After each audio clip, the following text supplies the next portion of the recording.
I'm not going to get into why they brought the Mac out, but I want you to think about these movies. First, Superfly. Maybe the next time I give a talk, I'll show you the pictures and you'll be able to see, hey, that looks like Superfly, but it was years ahead. Superfly dressed a certain way. Superfly was a cocaine dealer. Superfly wanted to get big and get out the game because it's something. So the police finally is trying to kill him, you remember? So he sets them up. Forget about all of the paperwork that I have here. I gave some of y'all that away. From that era, actually it's before Superfly came out. But Superfly gets away. What a nice patch of money. But then Superfly TNT, Superfly had a big impact on people. It actually broke the back of the revolution. Driving them Del Caballeros with all that chrome and cheap chrome. They charge you up the butt for that cheap chrome. Man, these are chrome. Good, but you know, you get something shiny and stuff like that, you can sell it to a dumb Negro anytime. Which they did, but we liked it.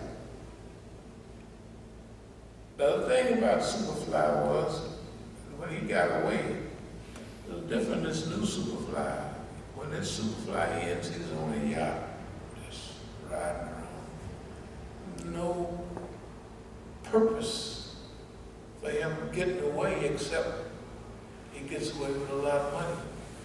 Him and his woman. No connection to nothing. No connection to nothing. The other Superfly, when he gets away, now if they want to make Superfly modern too, they got to send him into some revolutionary area. Or that Superfly was useless. Just another Negro movie made by white folks. But Superfly, we used to call it Superfly Goes to Africa. What happened? He hangs around Europe for a while. Then he gets hooked up with the African Liberation Movement. And you get a little, they have scenes in there showing all the black people and how it was, that's the way people feel. It was lighter, it was nice. One of the scenes in there, they have, it must be an Eid prayer in Nigeria. Now, I was in the pen when that came out. But that was not like Superfly number 1. Superfly number 2, it kind of conscientizes people like, and it shows Islam. Now in those days, who cares about Islam, especially Sunni Islam, true Islam? They showed most of the people as Muslims. They showed one Eid prayer. I know it was Eid prayer. And I was sitting in the auditorium in the penitentiary, and everybody said, ooh, look at that, that was something. And they looked at us, y'all don't pray like that, do you?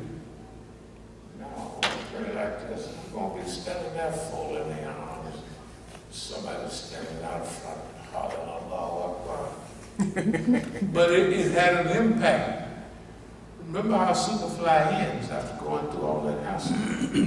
Superfly technically turns into part of the African liberation because he's getting the Africans things they can't get. Guns, money, all of that. Because it's a natural ability. Believe it or not, that's true. Niggas in the game is way smarter and sharper, way unbelievable. Minimum of 5 steps above. Minimum. When they meet, I don't care what level, political level, those guys on. I'll just tell you the truth. When I went to Africa and other places, all of the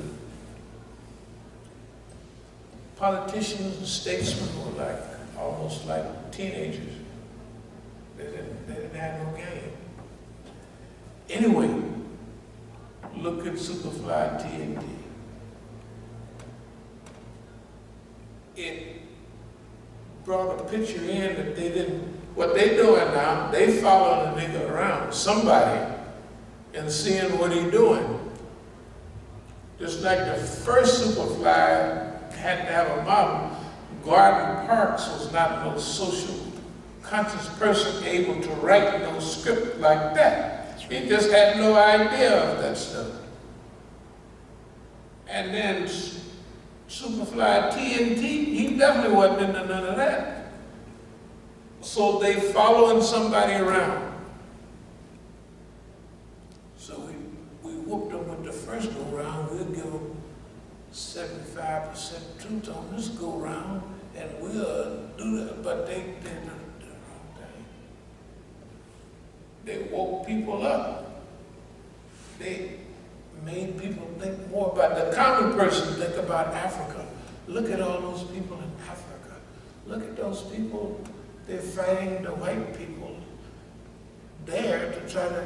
This is what Superfly TNT becomes a liberation film. They realized what they did. 6 months later, they come out with the Mac. Why? Let's be realistic. And where's the Mac set in Oakland? Who's the people? And when I looked at the Mac, it was years later. I might have saw the Mac here. I don't know when I was here when I saw the Mac. And anybody I was with, I said, yeah, that's so-and-so, yeah, that's so-and-so, that's so-and-so. Except for Max Julian, the guy that was a star, almost everybody else was from Oakland.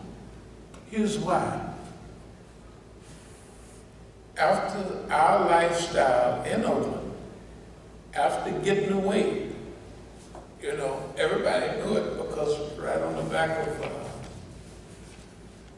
my veil thing, when they trying to catch me, what does it say? If I showed it to you, it says Dar es Salaam. If y'all remember, it says Dar es Salaam, and it says Tanzania. Yeah, it's right here.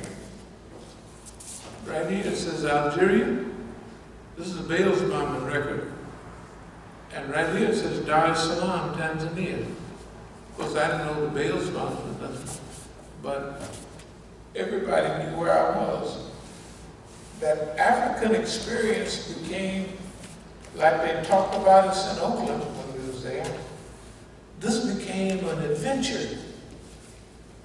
The white man told me he was going to get Big Hank, man, and then the CIA gave me the telephone code and tell everybody else, oh, yeah, man, you can't be up on everything, you know.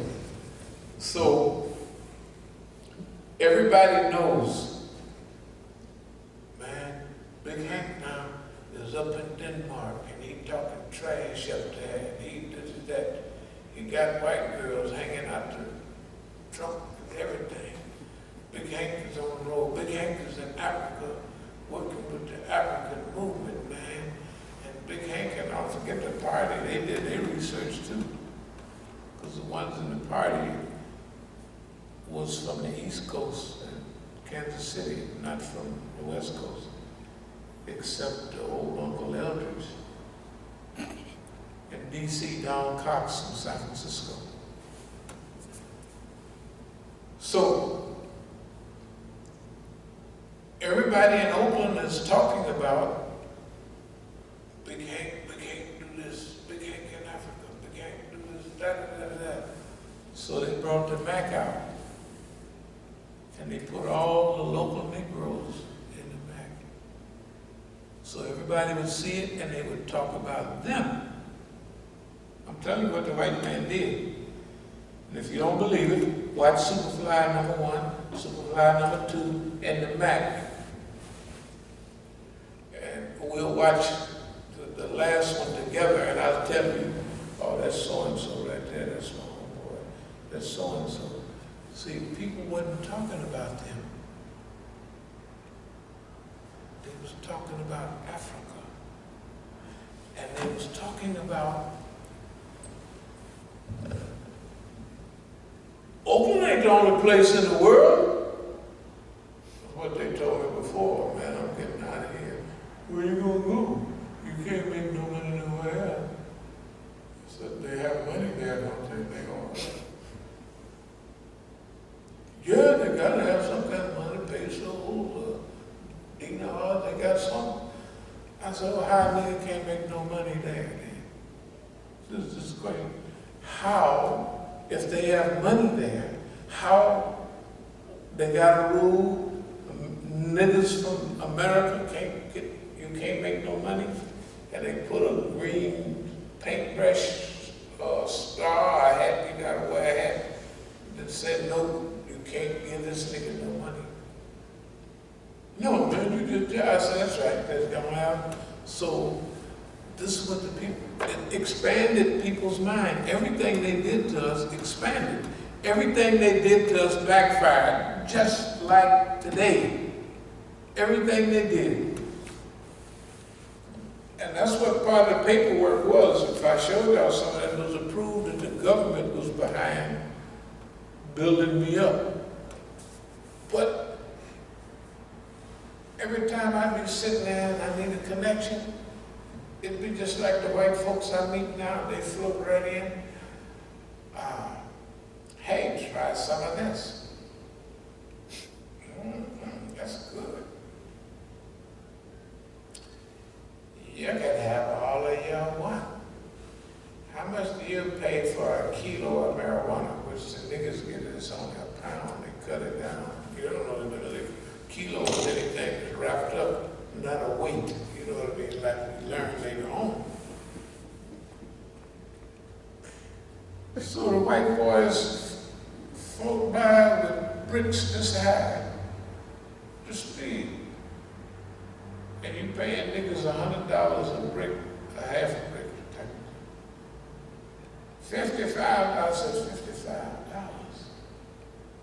for a kilo, a real kilo of smoke. So you know I'm gonna take over the market. I knocked the market over. It take me a few weeks, and it's not. They sent me that connection. In fact, the white boys would go get it. Sometime it would come in industrial crates, that shipping containers. White folks, it ain't no niggas, I ain't never seen no dope like that. That's government dope. All in containers. One white boy, he brought a container back. So what is that? He says it's in the car. He had to let the convertible top down and then put the container in the car. And sometime I'd go to the white boys, I'd do the same thing. I'd fill up the back, fill up the trunk and everything. I had to let the top down and fill up the car with marijuana.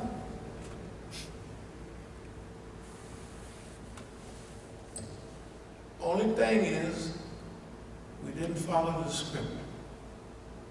You can see we didn't follow the script here. Tell the truth. No matter what happened, we didn't follow the script, and nothing happened that they had planned to happen. Everything they had planned, it didn't work. That's been going on all the time. It's a natural miscalculation that they have. Either they're doing it because they're crazy, or they have some secret love for me in their heart, that we like him, and we're going to help him become whatever he thinks he wants to be and help humanity. They sure do. I don't care what anybody say. The white folks got it bad. Okay, so what happened now? By the time we go to Africa, by the time we go through all those changes, the black movement still needs wealth. And they don't have it. We go to South America. I'm just walking down the street in Bogota. Negro from Philadelphia, from Pittsburgh, walks right up to me. Hey, I know some guys and some girls. The white boy from Canada, they used to have a nightclub, they have a little cocaine and stuff. They have cocaine. Well, sure, I'd be happy to visit with them. Pretty soon, the Negro backs out of the picture and I'm there with all the connections I need. And oh, by the way, if you like girls, there's some girls over there. One of our friends have a, it's not called a house bill repute or nothing like that, but you know, you wouldn't believe it. The white man, if you haven't been messing with women in a long time, the white man will send you a girlfriend right next to you to get you off the dustiness. It's like they're studying to see, this nigga ain't been with no girl for 2 months.